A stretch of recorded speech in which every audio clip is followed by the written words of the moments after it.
Mon nom est Étienne Valmont. Et si je vous raconte cette histoire aujourd'hui, c'est que je sais que mes jours sont comptés. Ces dernières semaines, j'ai senti leur présence se rapprocher, ces ombres qui me traquent depuis que j'ai découvert la vérité sur Rennes-le-Château. Il y a 6 mois, j'étais encore professeur d'histoire médiévale à la Sorbonne, spécialisé dans les mystères templiers et les manuscrits cathares. Ma vie paisible s'écroulait méthodiquement dans la routine universitaire parisienne, entre mes cours sur les croisades et mes recherches sur les ordres initiatiques du Moyen Âge. Ma seule distraction consistait en de longues soirées passées dans mon bureau du 5e arrondissement, à déchiffrer des parchemins latins à la lueur d'une lampe de bureau défaillante. Cette existence ordonnée bascula le matin du 15 octobre, lorsque je reçus cette lettre manuscrite, rédigée d'une écriture tremblante sur un papier jaunâtre qui semblait avoir traversé les siècles.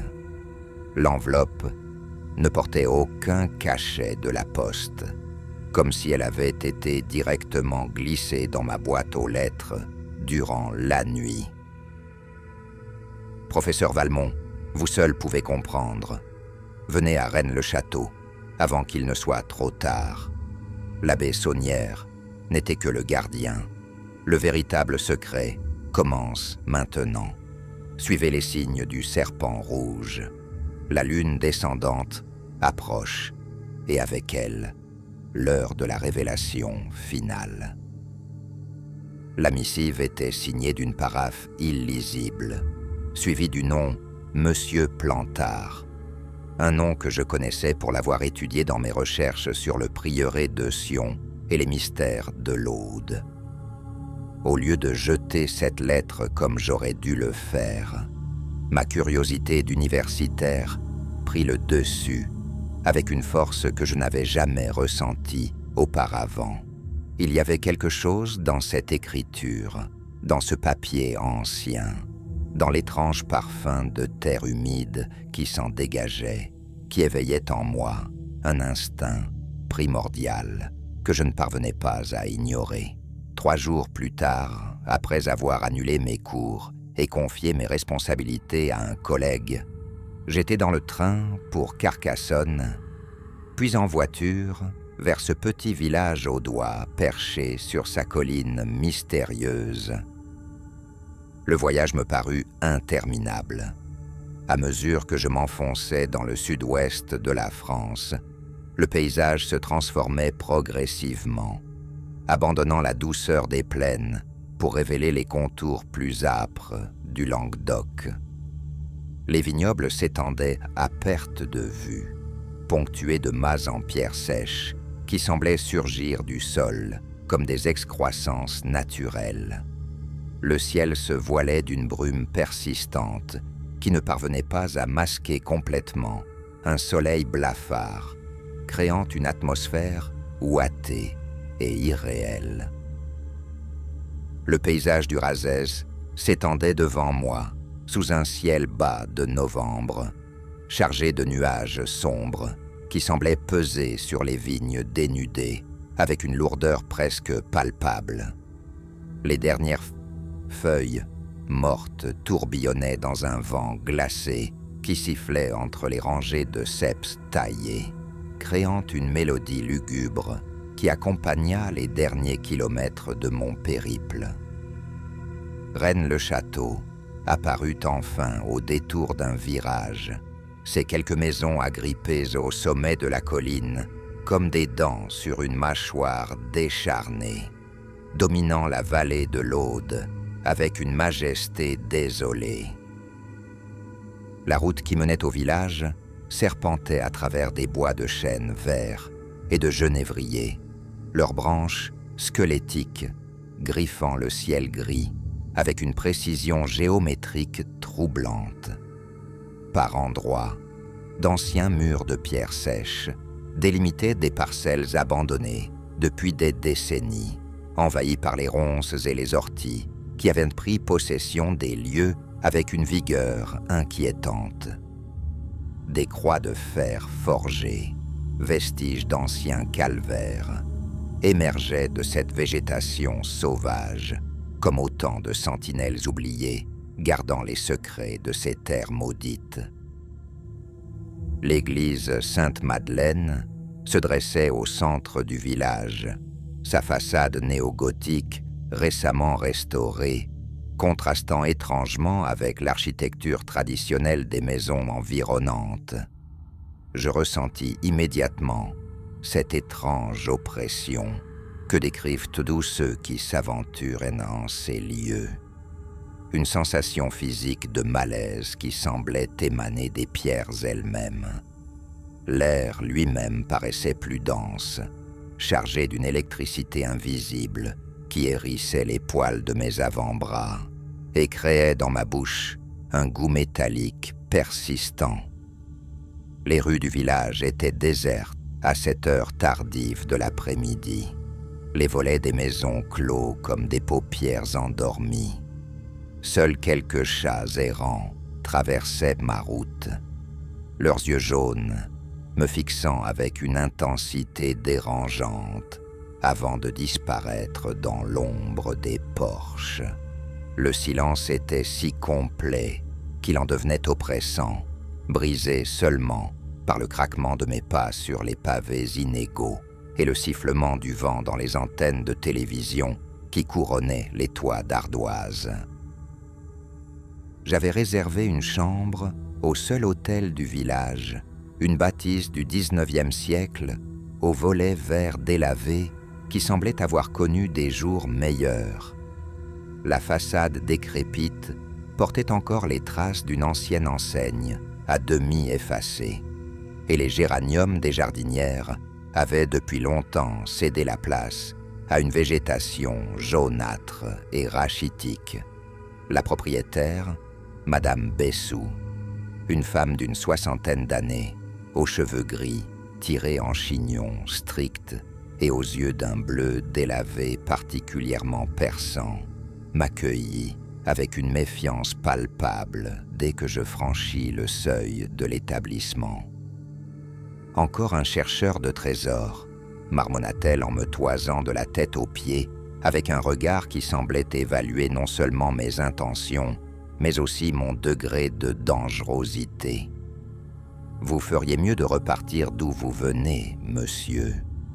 Ce village ne porte pas chance aux curieux, et les derniers qui sont venus fouiner par ici ont eu des ennuis qu'ils ne sont pas prêts d'oublier. » Elle me tendit la clé de ma chambre, avec une réticence visible, comme si elle craignait que ce simple geste ne scelle un pacte funeste. Sa mise en garde, loin de me dissuader, ne fit qu'attiser ma curiosité déjà exacerbée par ce voyage. Il y avait dans le ton de cette femme quelque chose qui dépassait la simple méfiance villageoise envers les étrangers. C'était plutôt une crainte profonde, viscérale, qui semblait puiser ses racines dans des expériences que je ne pouvais qu'imaginer. Une fois installé dans ma chambre, mansardée, aux poutres apparentes et aux murs blanchis à la chaux, je sortis mes dossiers et étalai sur le lit défoncé les documents que j'avais rassemblés au fil des années sur Rennes-le-Château. Photos de l'église et de ses décorations énigmatiques, plans du domaine de l'abbé Saunière, copies d'anciens parchemins templiers, reproductions de manuscrits cathares, cartes géologiques de la région, relevés archéologiques, tout un arsenal de recherches qui témoignait de mon obsession grandissante pour ce lieu mystérieux. Le mystère de Rennes-le-Château avait officiellement commencé en 1885, lorsque Béranger Saunière fut nommé curé de cette paroisse misérable et dépeuplée, perdue au sommet de sa colline, aride. En quelques années seulement, ce prêtre pauvre, issu d'une famille de paysans des Corbières, était devenu riche à millions, restaurant somptueusement son église délabrée et construisant des bâtiments luxueux qui dénotaient dans ce paysage austère. La Villa Betania, avec ses jardins exotiques et sa décoration orientalisante. La tour Magdala qui dominait la vallée comme un phare mystérieux. Les aménagements somptuaires de l'église elle-même. Tout témoignait d'une fortune soudaine et inexpliquée qui avait défrayé la chronique locale et attiré l'attention des autorités ecclésiastiques. Les explications officielles proposées par les biographes de Saunière, trafic de messes pour des défunts imaginaires, vente de souvenirs religieux aux pèlerins, mécénat de riches dévotes, ne tenaient absolument pas la route face aux sommes astronomiques qu'il avait dépensées sans compter. Les archives diocésaines faisaient état de travaux s'élevant à plusieurs millions de francs hors de l'époque.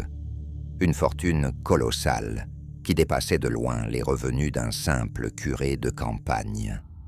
Certains parlaient de chantage exercé sur de hautes personnalités politiques ou religieuses.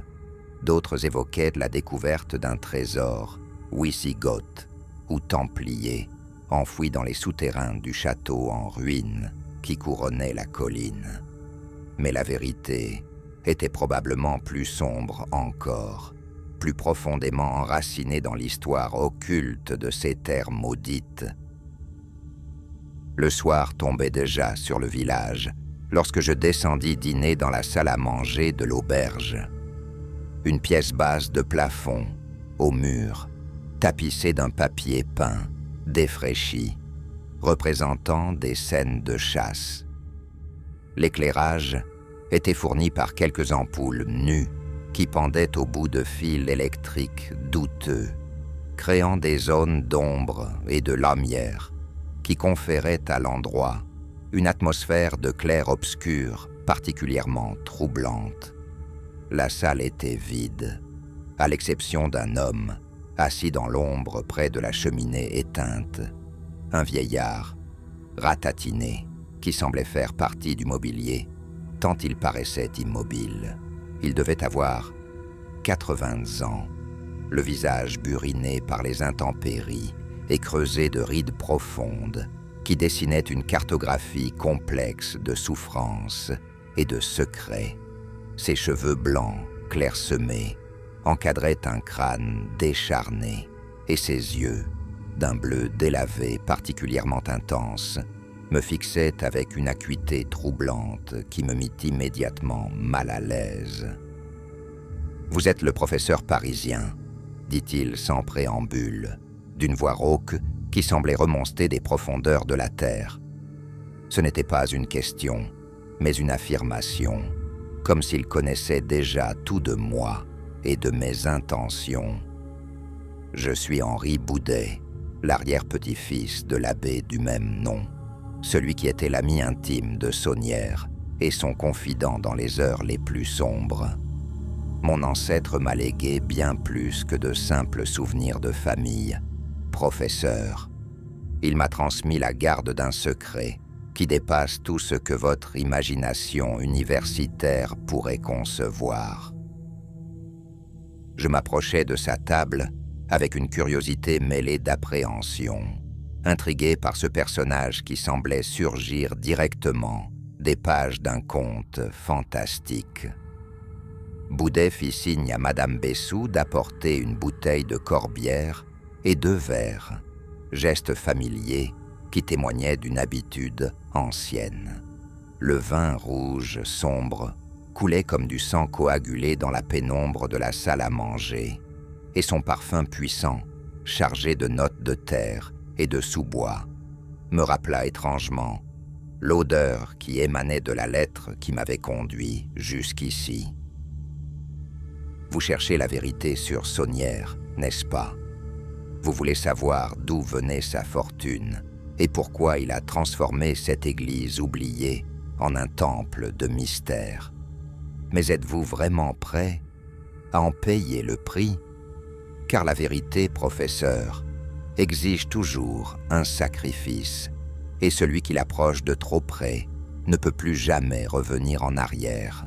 Il devient le gardien d'un savoir qui le consume lentement, inexorablement, jusqu'à ce que mort s'ensuive.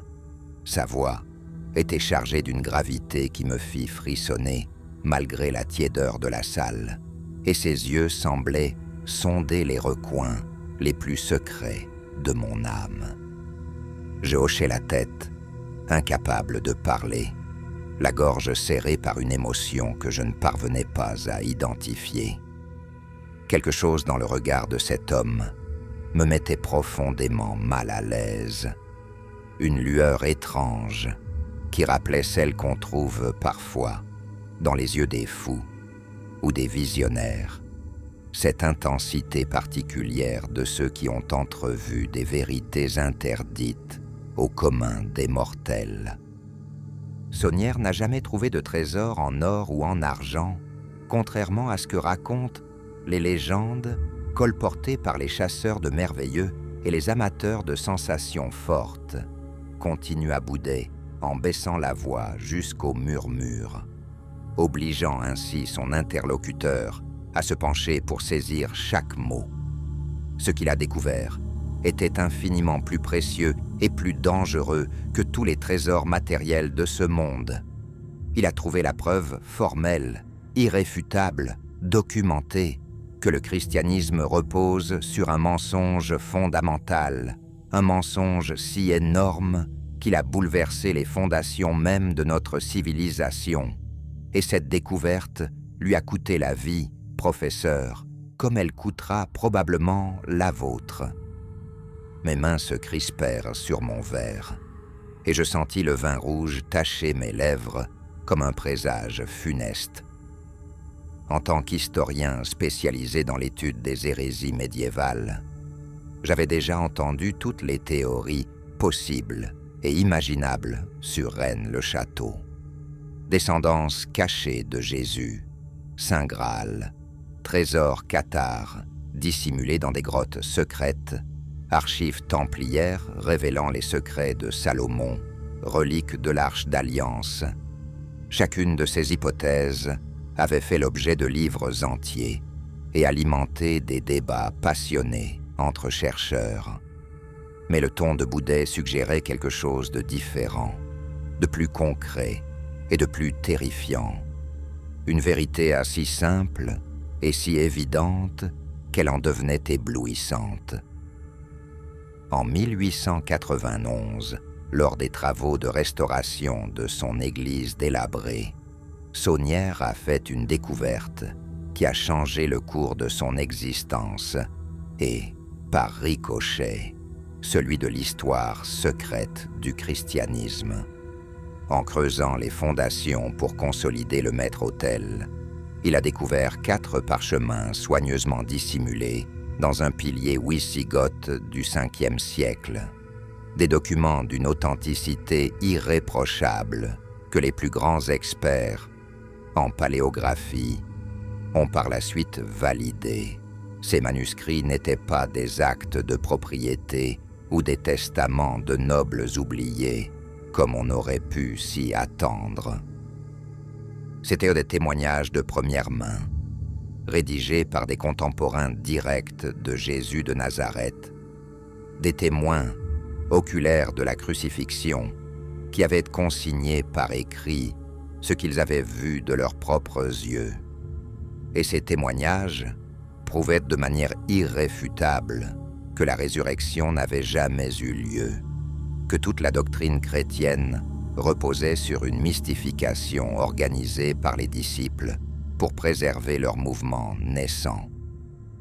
L'air de la salle à manger semblait s'être raréfié, et je sentais mon cœur battre plus vite dans ma poitrine, cognant contre mes côtes avec une violence qui me surprit.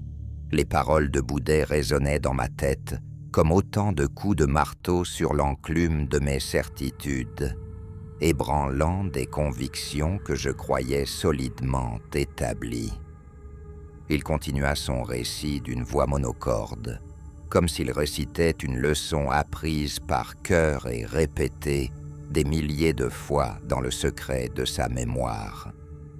Ces documents étaient accompagnés d'un objet encore plus troublant, un artefact d'une valeur inestimable qui constituait la pièce maîtresse de cette révélation apocalyptique. Il s'agissait d'un fragment de tissu de lin, d'une finesse extraordinaire, qui avait été prélevé sur le corps du Christ après sa mort sur la croix et soigneusement conservé par l'un de ses disciples. Les analyses que Dédé Saunière fit faire en secret dans les laboratoires les plus avancés de son époque révélèrent la présence d'un poison végétal d'une toxicité foudroyante, un alcaloïde extrêmement rare, extrait d'une plante du désert de Judée. Jésus n'était pas mort de ses blessures ou de l'asphyxie provoquée par la crucifixion, professeur. Il avait été empoisonné, assassiné par ceux-là même qui l'avaient condamné à mort pour l'empêcher de révéler des vérités qui auraient bouleversé l'ordre établi. Je vidai mon verre d'un trait, cherchant dans l'alcool un réconfort que les paroles de Boudet m'arrachaient impitoyablement. Le vin avait un goût âcre, métallique, qui évoquait étrangement celui du sang, et je dus faire un effort considérable pour ne pas le recracher. Si ce qu'il me racontait était vrai, cela remettait en question non seulement 2000 ans de civilisation chrétienne, mais aussi tous les fondements philosophiques et moraux sur lesquels reposait notre société occidentale.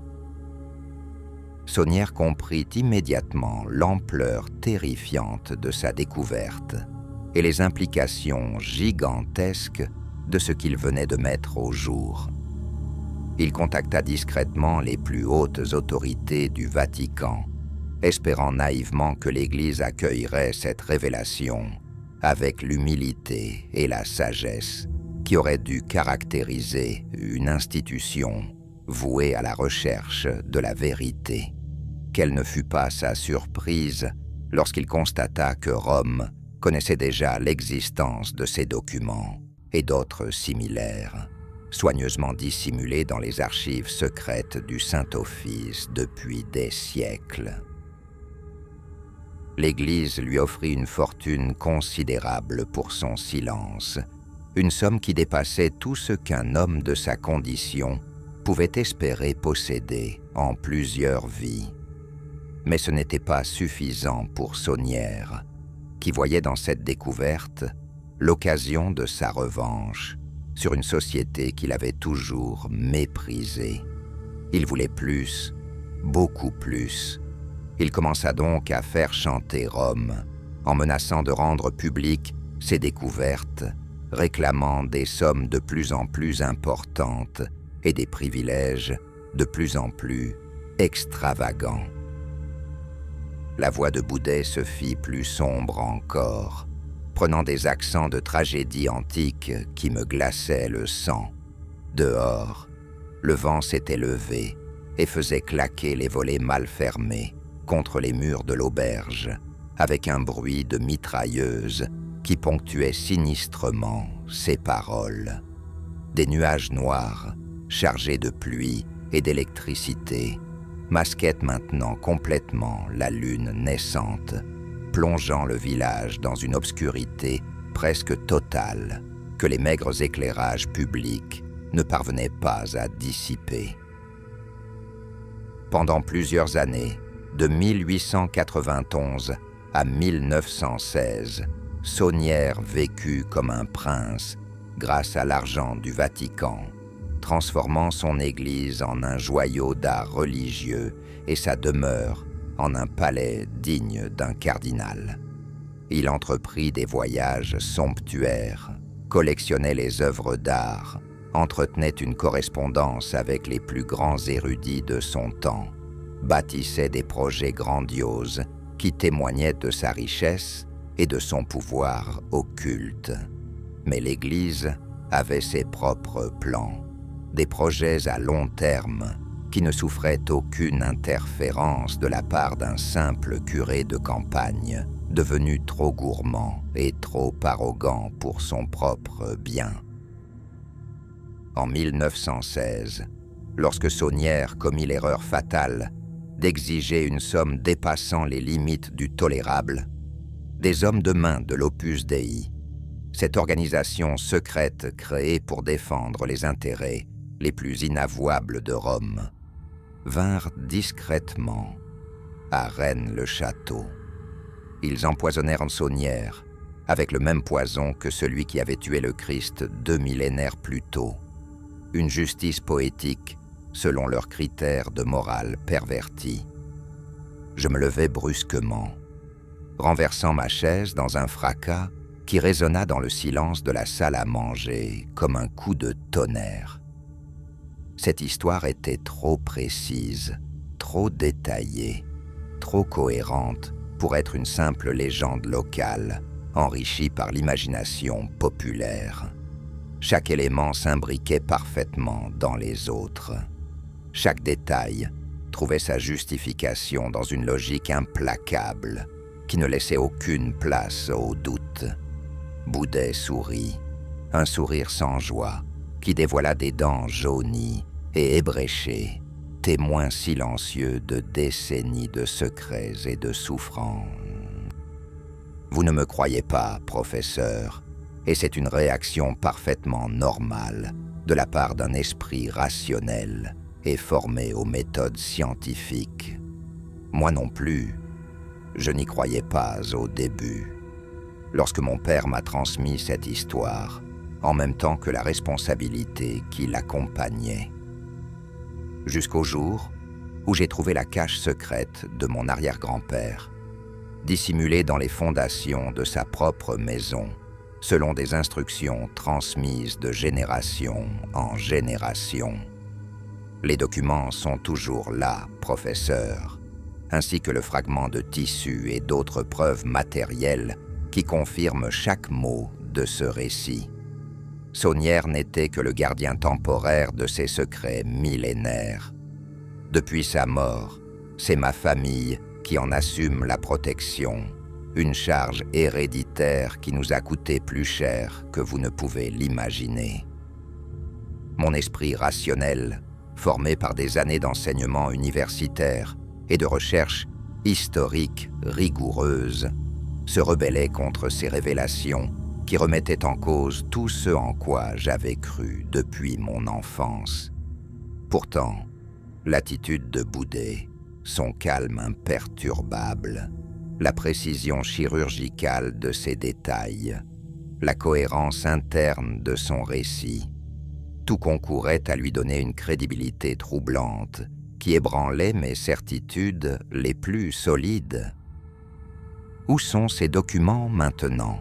Demandai-je malgré moi, conscient que cette simple question marquait ma capitulation devant l'évidence qui s'imposait à moi.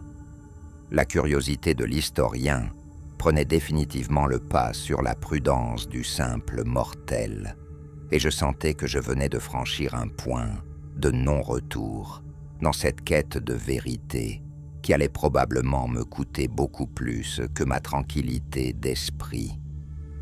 Boudet se leva à son tour et se dirigea vers la fenêtre, donnant sur la rue principale du village, écartant légèrement le rideau de dentelle jaunâtre pour observer l'extérieur avec une attention soutenue.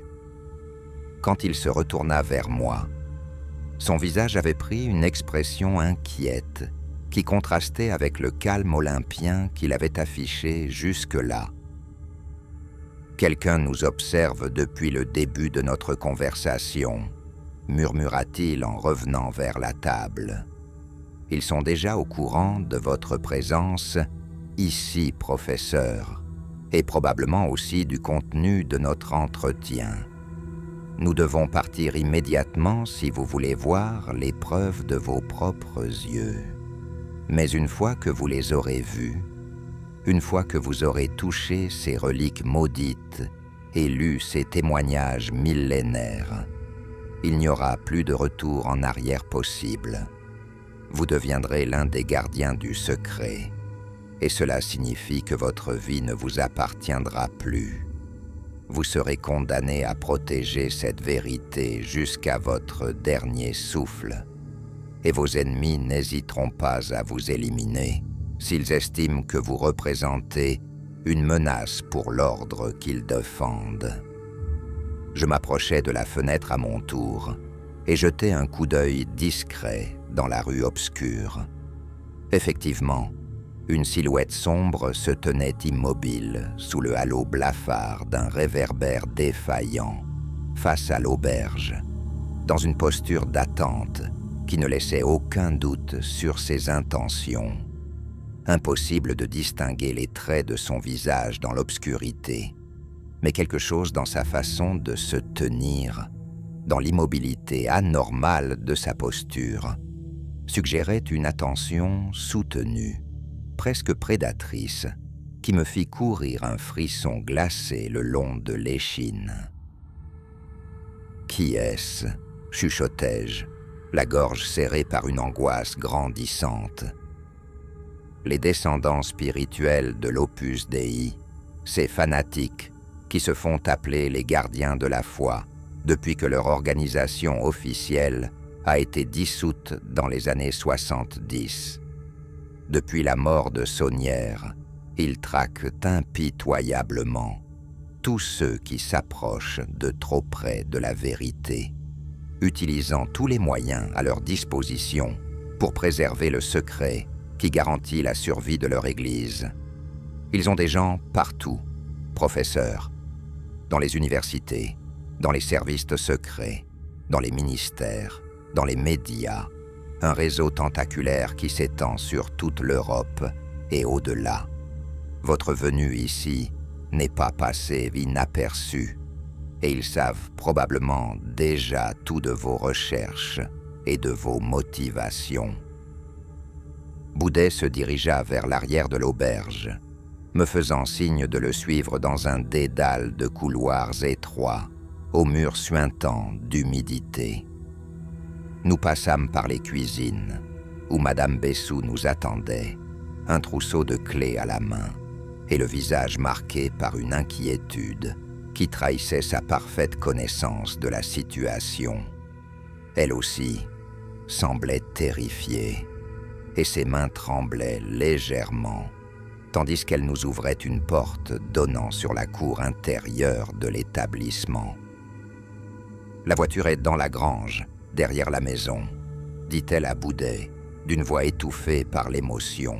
« Mais ils ont sûrement posté des hommes sur toutes les routes de sortie du village. Comment allez-vous faire pour leur échapper ?»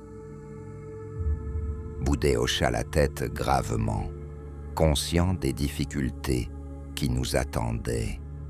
Il existe un autre chemin, un sentier oublié que connaissaient les cathares au XIIIe siècle lorsqu'ils fuyaient les croisés du pape Innocent III. Il mène directement aux grottes sous les ruines du château, dans les entrailles de la montagne. C'est là que mon arrière-grand-père a caché les documents de Saunière et tous les autres trésors que notre famille protège depuis des générations. Nous sortîmes par la porte de service, dans la nuit froide et humide de novembre. Le vent portait une odeur complexe de terre humide, de feuilles mortes et de résine de pin qui me rappela étrangement les cimetières de mon enfance en Normandie. Ces lieux chargés de mystère où ma grand-mère m'emmenait fleurir les tombes de nos ancêtres. Au-dessus de nos têtes, les nuages filaient rapidement, dévoilant par intermittence un croissant de lune blafard qui éclairait faiblement le paysage d'une lumière spectrale. Boudet me précéda dans un dédale de ruelles étroites, serpentant entre des maisons aux volets hermétiquement clos, comme si leurs habitants cherchaient à se préserver de quelque malédiction nocturne. Nos pas résonnaient sur les pavés inégaux avec un bruit sec qui semblait réveiller les échos endormis du village. et je ne pouvais m'empêcher de regarder constamment par-dessus mon épaule, m'attendant à chaque instant à voir surgir nos poursuivants des ombres qui nous entouraient. Nous atteignîmes la lisière du village, là où commençait la garrigue sauvage qui s'étendait sur les pentes de la colline. Un sentier à peine visible, probablement tracé par les sangliers et les bergers d'autrefois, serpentait entre les chênes verts et les genévriers, dont les branches épineuses griffaient nos vêtements au passage. Boudet alluma une lampe de poche de faible puissance et se mit en marche d'un pas décidé, malgré son grand âge et la difficulté du terrain. Mon arrière-grand-père me racontait que ce sentier avait été utilisé par les parfaits cathares pour échapper aux croisées du pape Innocent III lors de la terrible croisade albigeoise qui ensanglanta le Languedoc au XIIIe siècle. Ironie de l'histoire, professeur, il sert aujourd'hui à protéger un secret qui pourrait détruire l'Église qu'il combattait si farouchement. Les cathares avaient raison de dénoncer la corruption de Rome, mais ils ne soupçonnaient pas que cette corruption remontait aux origines même du christianisme.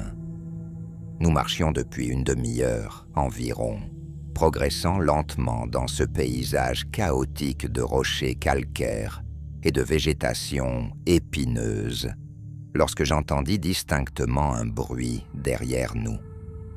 Des voix étouffées, le craquement caractéristique des branches, sous des pas pressés, le cliquetis métallique d'équipements que je préférais ne pas identifier.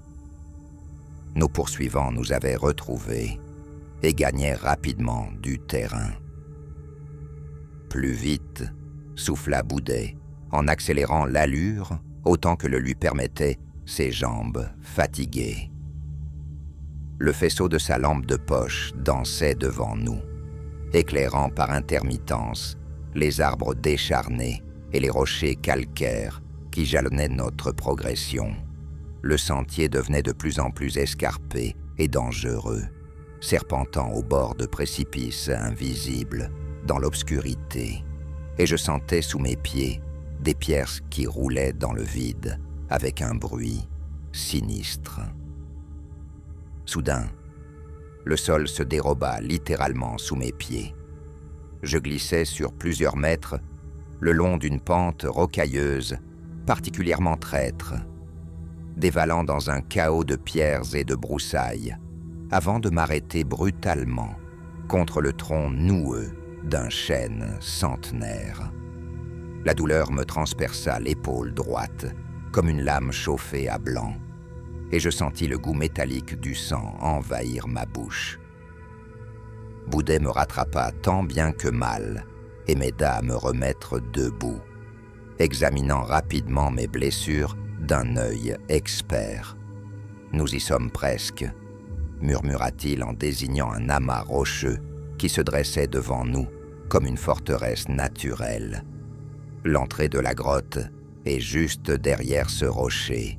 Il faut tenir bon, professeur. Ce que nous allons découvrir vaut tous les sacrifices. Effectivement, dissimulé derrière un amas de pierres calcaires, savamment arrangées, s'ouvrait une faille étroite dans la paroi rocheuse. Il fallait se glisser de côté pour passer, et l'entrée était si bien camouflée qu'elle était pratiquement invisible même de jour. Seul quelqu'un connaissant parfaitement les lieux pouvait la repérer dans l'obscurité. Une fois à l'intérieur, Boudet referma soigneusement l'entrée en déplaçant une pierre mobile qui s'encastrait parfaitement dans l'ouverture, créant une fermeture pratiquement hermétique. Nous nous trouvions maintenant dans une galerie naturelle, aux parois suintantes d'humidité, creusées par l'érosion millénaire dans la roche calcaire. L'air était froid et chargé d'une odeur de moisie et de salpêtre qui prenait à la gorge et évoquait irrésistiblement l'atmosphère des caveaux funéraires. Les grottes, sous Rennes-le-Château, forment un véritable labyrinthe souterrain qui s'étend sur plusieurs kilomètres, expliqua Boudet en éclairant le chemin devant nous avec sa lampe défaillante. Certaines galeries s'enfoncent profondément dans les entrailles de la montagne, rejoignant des réseaux plus anciens encore qui remontent à l'époque préhistorique.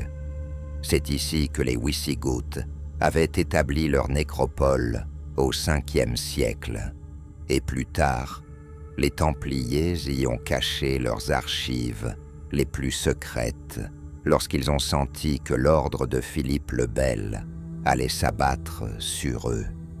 Ces souterrains ont toujours servi de refuge aux persécutés et de cachette aux trésors les plus précieux de l'histoire occitane. Nous progressions lentement dans la galerie principale, qui s'élargissait progressivement au fur et à mesure que nous nous enfoncions dans les profondeurs de la terre. Par endroits, des stalactites pendaient du plafond comme des dents monstrueuses, suintant une eau calcaire qui tombait goutte à goutte avec un bruit de métronome obsédant. Nos ombres, projetées par la lampe de poche, dansaient sur les parois avec des allures fantomatiques qui évoquaient une procession de revenants sortis des limbes pour nous accompagner dans cette descente aux enfers. Au bout d'un quart d'heure de marche dans ce dédale souterrain, nous débouchâmes dans une vaste caverne naturelle dont les dimensions se perdaient dans l'obscurité. Boudet dirigea sa lampe vers le fond, révélant un spectacle saisissant qui me coupa littéralement le souffle. Contre la paroi du fond, on distinguait les restes d'un autel de pierre massif, couvert de symboles gravés que je ne parvenais pas à identifier dans la pénombre, mais qui évoquaient irrésistiblement l'art funéraire de l'Antiquité tardive. « Nous y voici enfin », dit Boudet, avec une solennité qui conférait à ses paroles un caractère quasi liturgique. Le sanctuaire secret de l'abbé Saunière, le lieu où il venait méditer sur ses découvertes et préparer sa stratégie contre ceux qui voulaient l'empêcher de révéler la vérité au monde. C'est ici que mon arrière-grand-père a transporté et caché les preuves après la mort mystérieuse du curé, respectant ainsi la promesse qu'il lui avait faite de protéger ses documents au péril de sa vie. Il se dirigea vers l'autel d'un pas assuré et fit glisser l'une des pierres qui le composaient, révélant une cache aménagée avec un soin méticuleux dans la roche. Boudet y plongea la main avec des gestes rituels et en sortit un coffret de métal oxydé, fermé par un cadenas ancien dont les ornements témoignaient d'un art décoratif raffiné. « Avant d'ouvrir cette boîte, professeur, dit-il en me regardant avec une gravité qui me fit frissonner jusqu'aux os, vous devez comprendre une chose essentielle. Vous ne serez plus jamais le même homme après avoir vu ce qu'elle contient. Ce que vous allez découvrir va bouleverser tout ce en quoi vous croyez, remettre en question toutes vos certitudes, détruire l'édifice intellectuel et spirituel que vous avez construit au fil des années. Êtes-vous vraiment prêt à assumer cette responsabilité écrasante et à porter ce fardeau jusqu'à votre dernier souffle ? Je hochai la tête, bien que ma gorge soit si serrée que j'étais incapable de prononcer le moindre mot. Boudet sortit une clé ancienne de sa poche, une clé ouvragée qui semblait dater de plusieurs siècles, et ouvrit lentement le coffret. À l'intérieur, soigneusement enveloppé dans de la soie noire qui avait conservé sa couleur malgré les années, se trouvaient 4 parchemins jaunis par le temps et un fragment de tissu de la taille d'une main d'homme. Boudet déplia délicatement le premier parchemin et en approcha sa lampe de poche, révélant une écriture serrée, tracée à l'encre brune, sur un support de qualité exceptionnelle. L'écriture était en latin, rédigée dans une calligraphie du 1er siècle de notre ère, que mes connaissances en paléographie me permirent immédiatement d'identifier. Mes mains tremblaient légèrement, tandis que je déchiffrais les premiers mots. Ego, Marcus Cornelius, Testis Mortis Christi. Je, Marcus Cornelius, témoin de la mort du Christ, traduisis-je à voix haute, ma voix se brisant sous l'émotion, écrit sous le consulat de Domitien, en l'an 14e de son règne. Ma gorge se serra davantage.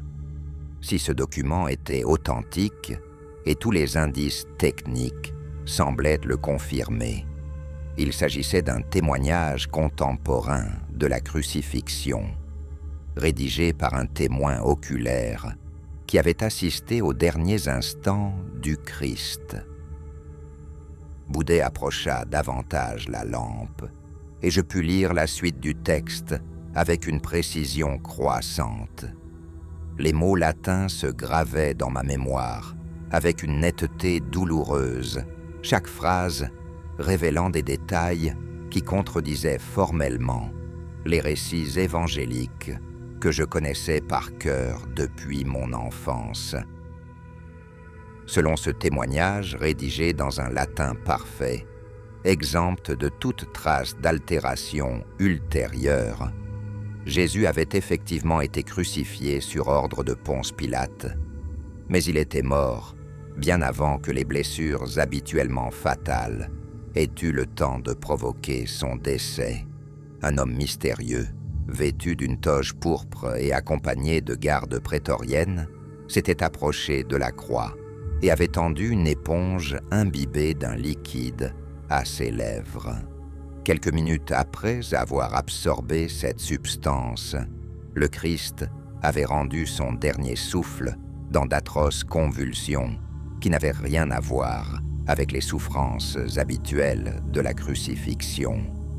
« Continuez, professeur », murmura Boudet d'une voix à peine audible.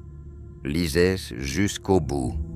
Il faut que vous compreniez l'ampleur de ce que nous protégeons. »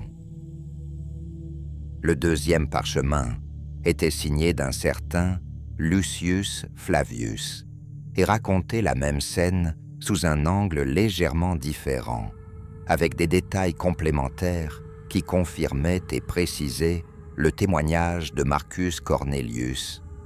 Lui aussi avait assisté à l'empoisonnement du Christ, et il identifiait clairement l'homme à la toge pourpre comme un émissaire direct du grand prêtre du temple de Jérusalem, agissant sur ordre explicite du Sanhédrin.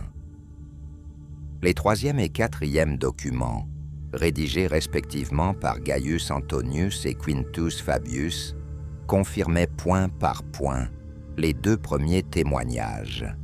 4 témoins indépendants, 4 récits parfaitement concordants, 4 versions d'une même vérité terrifiante. Jésus de Nazareth n'était pas mort des suites de sa crucifixion. Il avait été délibérément assassiné par les autorités religieuses juives pour l'empêcher de révéler des secrets qui auraient bouleversé l'ordre religieux et politique de l'époque.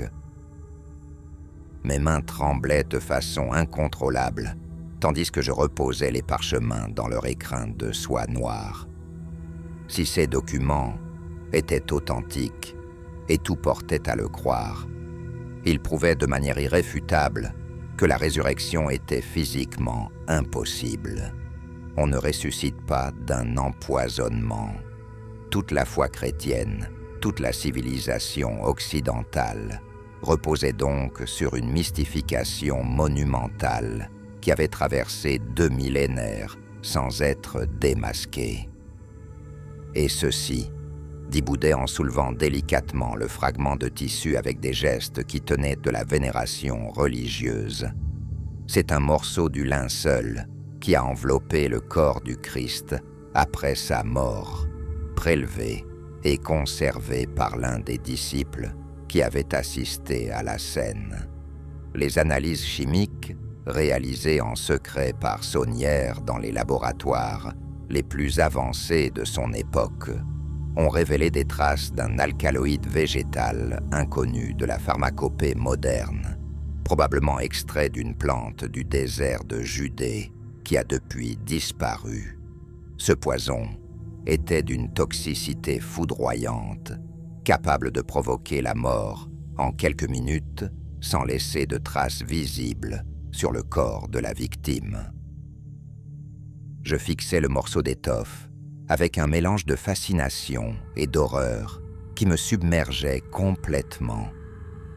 Ce lambeau de tissu de 2000 ans, plus petit qu'un mouchoir, était peut-être la preuve matérielle du plus grand mensonge de l'histoire humaine. La pièce à conviction qui pouvait faire basculer le monde dans un chaos de certitudes brisées, pensais-je en retenant mon souffle. Le poids de cette idée me donnait la nausée, comme si la caverne elle-même s'était mise à tourner autour de moi avec une lenteur implacable. Je sentais déjà l'ombre d'une condamnation s'abattre sur mes épaules, l'étrange promesse faite dans la lettre, retrouvant sa voix dans le noir humide de la grotte. Un frémissement parcourut l'air, si léger que j'aurais pu le confondre avec un courant d'humidité.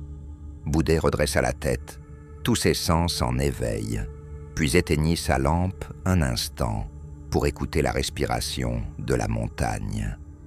Dans l'obscurité totale, j'entendis, très loin, le froissement méthodique de pas disciplinés qui cherchaient de la résonance juste pour nous localiser. Il ralluma la lampe et rangea les parchemins dans le coffret avec des gestes rapides, presque tendres, comme on borde un enfant avant une tempête.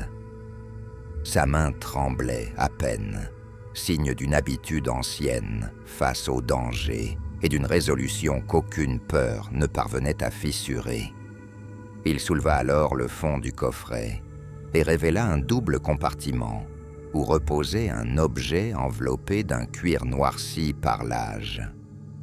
Il en sortit un cylindre court, scellé par une cire d'un rouge sombre, marqué du signe du serpent. Un simple tracé sinueux, surmonté d'une couronne d'épines stylisée. L'odeur qui s'en dégagea était sèche et résineuse, avec une pointe de myrrhe qui réveilla une mémoire archaïque au fond de ma gorge. Boudet posa le cylindre sur l'autel et planta son regard dans le mien, comme s'il attendait de moi un consentement silencieux. Ce rouleau est le cœur du secret, professeur, et les 4 parchemins n'en sont que la clé de lecture, murmura-t-il, la voix à peine plus forte qu'un souffle. Il contient le texte que Rome redoute depuis des siècles, le commentaire d'un scribe juif sur l'exécution du Nazaréen, assorti de formules et de consignes d'effacement. Il doit être gardé par un seul homme, à la fois, et transmis dans la nuit, loin des témoins, selon un rituel qui nous protège autant qu'il nous enchaîne. Je pris le cylindre sans réfléchir, sa fraîcheur surprenante me rappelant la pierre d'un tombeau au petit matin. Au même instant, un éclat de lumière jaillit au fond de la caverne et mourut comme une luciole étranglée entre des doigts impitoyables. Les gardiens de la foi avaient trouvé une bouche d'aération et leur éclaireur venait d'en éprouver l'angle. Boudet me fit signe de le suivre et contourna l'autel vers une anfractuosité où une dalle trapézoïdale était incrustée dans la roche. Il appuya sur 3 points, invisibles, que seul l'ongle éprouve avec l'habitude. et la dalle bascula vers l'intérieur en un souffle de poussière froide. Un boyau étroit se révéla, taillé dans un calcaire veiné qui brillait faiblement sous la lumière hésitante de la lampe. « Le passage des parfaits, professeur », dit-il avec une tristesse étranglée qui conférait à ses mots un poids de prière. Il mène à une ancienne citerne romaine qui débouche, plus bas, dans une combe envahie de buis. Vous prendrez ce rouleau et vous sortirez, quoi qu'il arrive, car je ne peux pas revenir en arrière autant de fois que mes pères l'ont fait. Je protestai, mais sa main se posa sur mon épaule avec une douceur inébranlable. Sous cette caresse obstinée, je sentis affleurer une décision prise bien avant ma venue. Une longue chaîne de sacrifices, silencieux dont j'étais l'ultime maillon conscient. Les bruits derrière nous se rapprochaient, scandés par des ordres chuchotés, auxquels répondait la discipline d'une meute dressée pour tuer. « Écoutez-moi, Étienne », souffla-t-il, et c'était la première fois qu'il prononçait mon prénom, comme on prononce un serment. « Si je tombe, dites que je suis mort d'une chute ou d'une crise, dites n'importe quoi qui laisse la montagne parler à ma place. Vous irez à Limoux chez Maître Claret, et vous prononcerez la phrase du psautier que vous avez lue dans le 3e parchemin, celle qui parle du veilleur et de la pierre négligée. » Il me poussa dans le boyau, avant que je n'aie le temps d'opposer plus qu'un murmure. La pierre se referma derrière moi, avec la certitude d'un couvercle, me laissant seul avec la lampe et le petit cylindre qui semblait pulser au rythme de mon cœur. Je m'engageai à 4 pattes, le calcaire me griffant les paumes, le souffle court et le front heurtant parfois la voûte basse. Le passage descendait en lacets, ponctué de niches, où dormaient des amphores brisées et des croix gravées à même la roche. À plusieurs reprises, je crus entendre derrière moi un bruit sourd, comme le gémissement d'une paroi que l'on force, et j'accélérai sans oser me retourner. L'air se chargeait d'humidité et d'un parfum ferrugineux qui annonçait la proximité d'une eau stagnante. Je débouchai dans une rotonde à demi effondrée, dont le bassin central reflétait la lueur vacillante de ma lampe en un tremblement presque organique. Au-dessus de moi, un oculus bouché de pierres sèches laissait filtrer un souffle tiède, ponctué d'odeurs de thym et de terre retournée. Je cherchais la margelle effritée qui ouvrait sur la pente, puis je me hissais au dehors, avec la maladresse d'un enfant pressé de naître. La nuit me reçut sans tendresse, piquetée d'étoiles voilées que la lune rabougrie tentait de rallumer. Je tins le cylindre contre ma poitrine et me laissai guider par une coulée blanche où la pierre affleurait comme une cicatrice, persuadé que les buis cachaient un sentier de chèvres que mon corps finirait par reconnaître. Au loin, un bruit étouffé monta des profondeurs, suivi d'un silence si franc que je sus immédiatement qu'une décision avait été prise pour moi dans l'obscurité. Je marchai longtemps, ou peut-être un court moment dilaté par l'effroi, jusqu'à ce que les pierres cèdent la place à une terre plus grasse. Une silhouette se détacha alors du tronc d'un pin noir et s'avança sans hâte, main visible, tête nue, regard posé sur mes mains, comme sur un livre ouvert. Je compris, trop tard, que la chasse n'avait jamais été improvisée. « Professeur Valmont », dit l'homme avec une politesse qui sentait la cendre froide, « donnez-moi ce que Boudet vous a confié, et vous repartirez à Paris avec le souvenir d'une randonnée nocturne. Refusez, et vous vous perdrez ici même, avalé par une de ces dolines, qui n'ont pas de mémoire. Sa voix n'avait ni colère ni impatience, seulement la certitude lasse des professionnels qui accomplissent une tâche répétée. Je sentis la peur se changer en une clarté presque joyeuse, comme si le fil qui m'attachait au monde venait de se tendre jusqu'à jouer sa note. La phrase du psautier me revint, entière, avec ses syllabes simples et cette image de la pierre qu'on rejette avant de bâtir. Je lui souris, sans bravade, et je lâchai la lampe au sol pour que l'éclat distrait de la panne lui vole une fraction de regard. Je courus alors vers la pente, serrant le cylindre comme une relique que même la mort n'aurait pas d'eau me voler. La voix de l'homme cingla l'air, puis la détonation roula contre la colline comme un tambour funèbre. Une chaleur fulgurante me brûla le flanc, et mes jambes plièrent avec la docilité d'un roseau pris dans le courant. Je ne suis pas tombé, du moins pas tout de suite, car une racine me retint au bord du vide et m'obligea à contempler le ciel mince entre deux buissons. Dans cette fente pâle, je crus voir l'ombre de Boudet, ou le souvenir d'une main qui me faisait signe de continuer. Je rampais vers la gauche, m'enfonçant dans un talweg où le sol buvait le sang avec une indifférence attentive. Quand je me réveillais, il faisait ce jour blanchâtre qui n'appartient qu'au matin que l'on ne mérite pas. Les oiseaux criaient sans se voir, et la douleur vibrait dans mon flanc comme une enclume charmée par un marteau invisible. Le cylindre était toujours là, ligaturé par mes doigts courts, et je compris que j'avais franchi une frontière que les cartes n'inscrivent jamais. Je gagnai la route au prix d'un boitement humble, puis je me fis déposer par un camionneur jusqu'à Limoux, en aval. Chez Maître Claret, je prononçai la phrase exacte, et ses yeux perdirent un voile qu'il devait porter depuis des années. Il prit le cylindre, en fit un paquet avec ce soin qui n'est pas de ce siècle, puis me tendit une enveloppe dont je devinais le poids moral avant d'en connaître la teneur.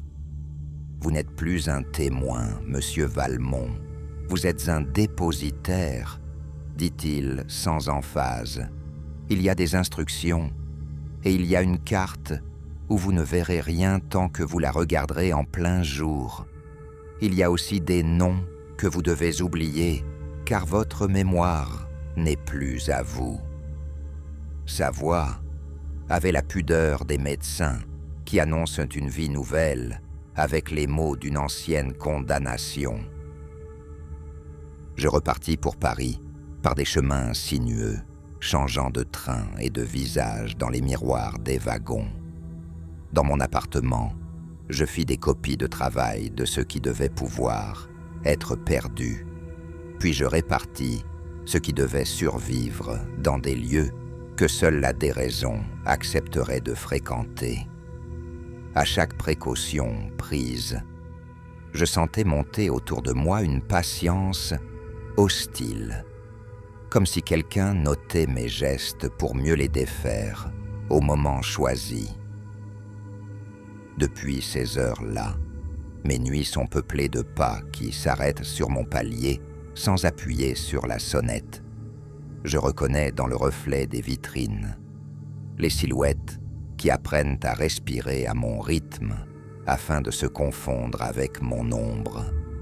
Mes jours, eux, avancent comme des bêtes blessées vers une clairière où le ciel se tiendra bas et où un seul mot pourra encore être prononcé.